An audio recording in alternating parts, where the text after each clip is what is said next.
Kalakal na naman ngayong umaga. Exercise tapos kalakal. Mga karton. Bigay ni Ate Net. Talaga si Ate Net oh.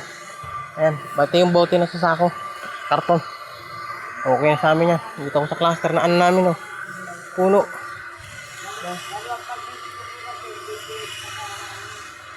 Eh.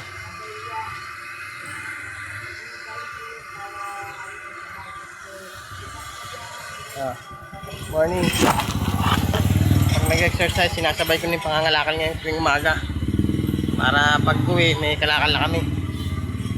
Yung iba, ibibenta na pala namin ngayon. Kukunin na ng bayaw ko. Pera na. Nakabili na ng kahit mga 5 kilong bigas. Tapos ulam, gulay. Isang buwan kasi namin iniipon yung bago namin ibenta. Yan ang ginagawa namin ng tatay ko. Kaya muna ako dito sandali. Medyo pagod na malayo na yung naiikot. Tapos inaano ko itong mga kalakal. Pawisan pa. Ng hangin, ang init ang panahon, grabe. Madali kang pagpawisan. Ga-play pa ako ng... Oh, huwag na.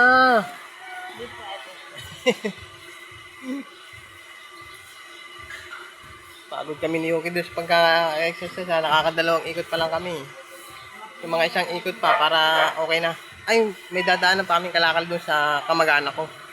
Kay Tito J. Nauna lang pala itong kinuha namin. Nakakalakal na to. Yan. Yun na sa sakong asul, mga bote yun. Ito mga karton. Yan lang ang binigay sa amin. Diba? Kaya kami na yun eh.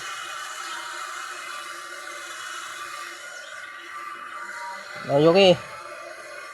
Yan, lagi kong kasama yan. Hindi kang pwede iwan.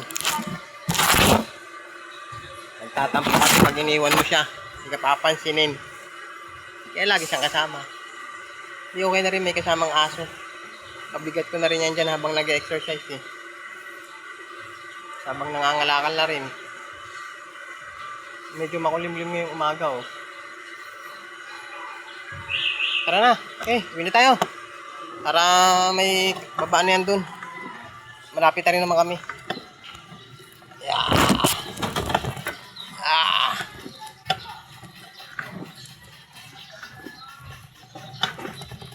Andito na rin naman kami.